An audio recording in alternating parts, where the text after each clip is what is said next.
اعوذ باللہ من الشیطان الرجیم بسم اللہ الرحمن الرحیم۔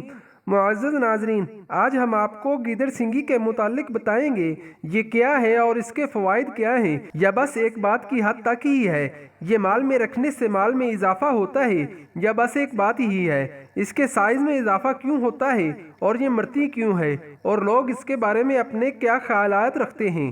آج ہم آپ کو اس کے بارے میں ساری حقیقت بتائیں گے۔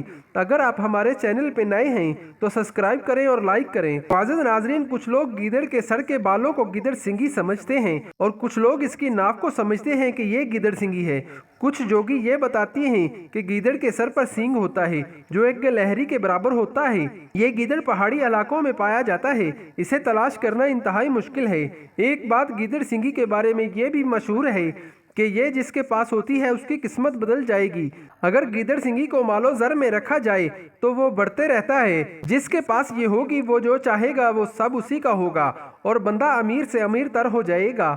اور اب ہم آپ کو تاریخ بتاتے ہیں۔ معزز ناظرین، تاریخ میں اس کا کوئی بھی ثبوت موجود نہیں ہے۔ اکثر لوگوں کا خیال ہے کہ گیدڑ سنگی کا تعلق ہندوستان سے ہے اور یہ ہندوستان کی دریافت ہے، اور ہندو مت کے کسی بھی کتاب میں یہ گیدڑ سنگی کا ذکر نہیں ملتا، کیونکہ اسے سندور میں رکھا جاتا ہے اور سندور ہندوستان میں استعمال کیا جاتا ہے، اس وجہ سے اس کا تعلق ہندوستانیوں سے جوڑا جاتا ہے، لیکن ایسا نہیں ہے۔ معزز ناظرین، ہم آپ کو بتاتے چلیں، اس کا ذکر قدیم مصر میں ملتا ہے۔ مصر میں گیدڑ کو بہت متبرک جانور سمجھا جاتا ہے اور ان کا ایک دیوتا تھا، اس کا نام نوبت تھا، جس کا سر گیدڑ کی طرح اور جسم انسانوں کی طرح تھا۔ مصر کے لوگ گیدڑ سنگی کو حنوط کرتے تھے اور ایک خاص مرتبان میں ڈال کر اپنے خزانے میں رکھتے تھے، اور یہ رسم آہستہ آہستہ ہندوستان پہنچی اور پوری دنیا میں پھیل گئی۔ قدیم زمانے میں مصر کے لوگ اسے حنوط کر لیتے تھے اور لوگ راجہ مہاراجہ اسے اپنے خزانوں میں رکھتے تھے۔ سنا ہے کہ جب گیدڑ 100 سال کا ہو جاتا ہے تو اس کے سر پر ایک سینگ نکل آتا ہے، اور جس گیدڑ کے سینگ نکلتے ہیں وہ ان کا سردار ہوتا ہے، اور یہ بھی بات درست نہیں ہے۔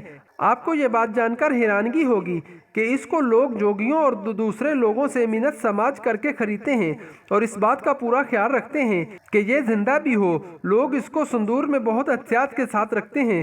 سندور ایک طرح کا کیمیکل ہے جو ہندوستانی شوہر اپنی بیویوں کی مانگ میں بھرتے ہیں، اور یہ سندور گیدڑ سنگی کو خراب ہونے سے بچاتا ہے۔ لوگوں کے ذہن میں ایک بات یہ بھی ہے کہ پاک صاف ہو کر اس کے پاس جانا چاہیے۔ جوگی لوگ تو یہ بتاتے ہیں کہ ناپاک حالت میں اس کے پاس جانے سے یہ مر جاتی ہے، اور اگر یہ مر جاتی ہے تو آپ کو بہت بڑا نقصان ہو جائے گا۔ آپ کو یہ بھی بتائیں کہ گیدڑ سنگی کو گیدڑ کے سر سے ہی نکالا جاتا ہے، یہ جلد کے نیچے ہوتی ہے اور اسے آپریٹ کر کے یا کاٹ کر نکالا جاتا ہے، اور یہ سر سے نکالے جانے کی وجہ سے اس کے گرد بال ہوتے ہیں، اور یہ کینسر زدہ سل کا مجموعہ ہے۔ یہ گیدڑ کے سر میں ایک دانے کی طرح ابھرتا ہے جو کہ کینسر زدہ سل ہوتے ہیں، اسی لیے اس کے سر سے اتارنے کے بعد بھی بڑھتا رہتا ہے۔ اس کے بڑھنے کی 2 وجوہات ہو سکتی ہیں، ایک یہ کہ کینسر زدہ سیل تقسیم کے عمل میں سے گزرتے رہتے ہیں اور بڑھتے رہتے ہیں، جس کی وجہ سے یہ لگتا ہے کہ یہ بڑھ رہی ہے، اور دوسری وجہ اس کی یہ ہوتی ہے کہ آکسیجن نہ ہونے کی وجہ سے بیکٹیریا کا گروتھ جاری رہتا ہے، اور یہ اس کے بڑھنے کی وجہ ہو سکتا ہے۔ گیدڑ سنگی کو اپنے مال میں رکھنے سے مال بڑھتا ہے یا نہیں، اس کے بارے میں تاریخ میں کوئی بھی ثبوت نہیں ملتا۔ اگر اس کے متعلق آپ کچھ جانتے ہیں تو ہمیں کمنٹ میں بتائیں۔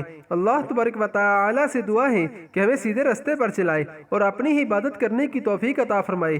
آمین یا رب العالمین۔